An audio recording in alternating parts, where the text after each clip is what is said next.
Hi friends, வெயிலுக்கு சூப்பரான குளிர்ச்சியான ராகி கம்பங்கூழ் எப்படி செய்யணும்னு நான் செஞ்சு காட்ட போகிறேன். அதுக்கு நான் 1/4 கிலோ ராகி மாவு எடுத்திருக்கேன். இதில் ஒரு 5லேருந்து 5 பேர் சாப்பிட்லாம், கரெக்டாக இருக்கும். நல்லா தண்ணி ஊற்றி கட்டிப்படாமல் நல்லா கரைச்சிக்குங்க. மோஸ்ட்லி ராகி இன்றைக்கி ஈவினிங் கரைச்சி வச்சுட்டு மறுநாள் ஈவினிங் காய்ச்சுவாங்க. நான் வெயிலுக்கு இன்றைக்கி காலையில் ஒரு 8 மணி போல் நான் கரைச்சிக்கிறேன். நைட்டு ஒரு 9லேருந்து 10 மணிக்கு காய்ச்சினா கரெக்டாக இருக்கும். கம்பு ஒரு 2 ஹவருக்கு முன்னாடி ராகியில் சேர்த்துக்கிட்டால் போதும். அப்படின்னா டைரெக்டாக கூட சாப்பாட்டு அரிசி போட்டு காய்ச்சுவாங்க இல்லையா, அந்த மாதிரி போட்டு காய்ச்சிக்கலாம், நல்லாயிருக்கும். இப்போ இதை மூடி போட்டு எடுத்து வச்சுக்கலாம். ஒரு 9 ஹவர்ஸ் நல்லா ஊறட்டும். கம்பு நல்லா க்ளீன் பண்ணியாச்சு. மிக்சி ஜாரில் மாற்றி அரைச்சி எடுத்துக்கலாம்.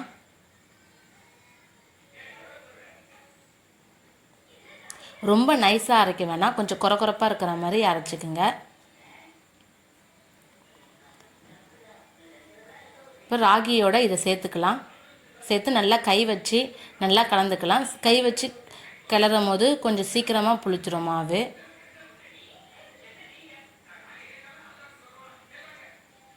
இந்த அளவு புளிச்சா போதும். ரொம்ப நுரைச்சிக்கிட்டு புளிச்சா அது எல்லாருக்குமே அந்த கூழோட டேஸ்ட் பிடிக்காது. எங்களுக்கு இது கரெக்டாக இருக்கும். ஒரு பானையில் தண்ணி ஊற்றி தண்ணி நல்லா சூடாகட்டும்.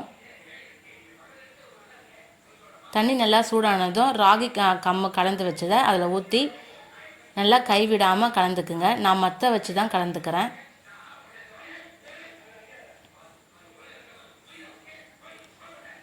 நல்லா கைவிடாமல் கலர்னா தான் கட்டி இல்லாமல் இருக்கும், இல்லைன்னா கட்டி கட்டியாக இருக்கிற மாதிரி இருக்கும்.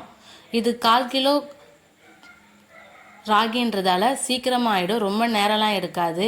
ஒரு 1/2 ஹவர்க்குள்ளே ரெடி ஆகிடும். கம்பு சேர்த்து சாப்பிடும் போது அந்த கூழை குடிக்கும் போது நடுவில் அந்த கம்பு கடிப்படுறது நல்ல டேஸ்ட்டாக இருக்கும். உடம்புக்கும் கம்பும் சரி ராகியும் சரி ரெண்டுமே ரொம்ப நல்லது.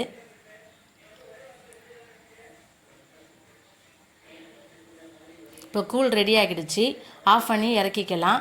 கூழ் நல்லா ஆறிட்ட அப்புறமா மூடி வச்சுக்கலாம். நைட்டு காய்ச்சினதை மறுநாள் காலையில் எடுத்து கரைச்சி குடிக்கும் போது தான் டேஸ்ட்டு சூப்பராக இருக்கும், சூடாக குடிக்கிறத விட. மூடி வச்சுக்கலாம்.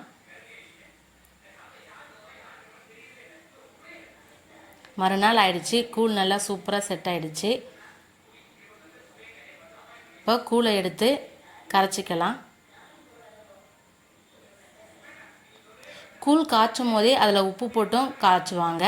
நாங்கள் வீட்டில் செய்யும் போது மோஸ்ட்லி அம்மாங்கெல்லாம் கூழ் காய்ச்சும் போது உப்பு போட மாட்டாங்க, ஏன்னா சாமிக்கு செய்கிறதுன்ற மாதிரி. அந்த ஒரு இது ஞாபகத்துலேயே நான் உப்பு போடாமல் காய்ச்சிட்டேன்.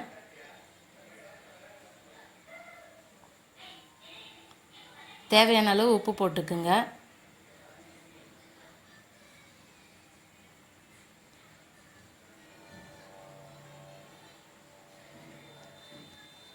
நல்லா தண்ணி ஊற்றி கட்டி இல்லாமல் நல்லா கரைச்சிக்கலாம். தேவையான அளவு தயிர் கொஞ்சம் ஊற்றிக்குங்க.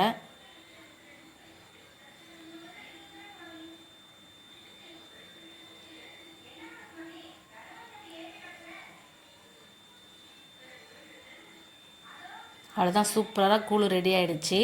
மதியம் லஞ்சுக்கு செஞ்ச மாங்காய் பச்சடியும் சுண்டை வச்ச மீனையுமே நாங்கள் கூழுக்கு வச்சுக்கிட்டோம்.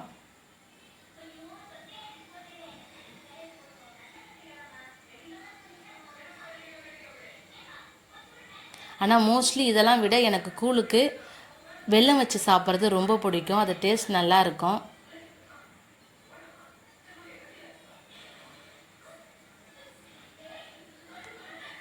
இப்போ இந்த கூழ் மேலே லைட்டாக கொஞ்சமாக தயிர் விட்டு வெங்காயம் கட் பண்ணி போட்டுக்கலாம். நீங்களும் இதே மாதிரி உங்கள் வீட்டில் கூழ் செஞ்சு கொடுங்க. பெரியவங்கலேருந்து சின்ன பசங்க வரைக்கும் எல்லாருமே விரும்பி குடிப்பாங்க. உடம்புக்கும் ரொம்ப ரொம்ப நல்லது. இப்போ அடிக்கிற வெயிலுக்கு கண்டிப்பாக உடம்புக்கு ரொம்ப நல்லது.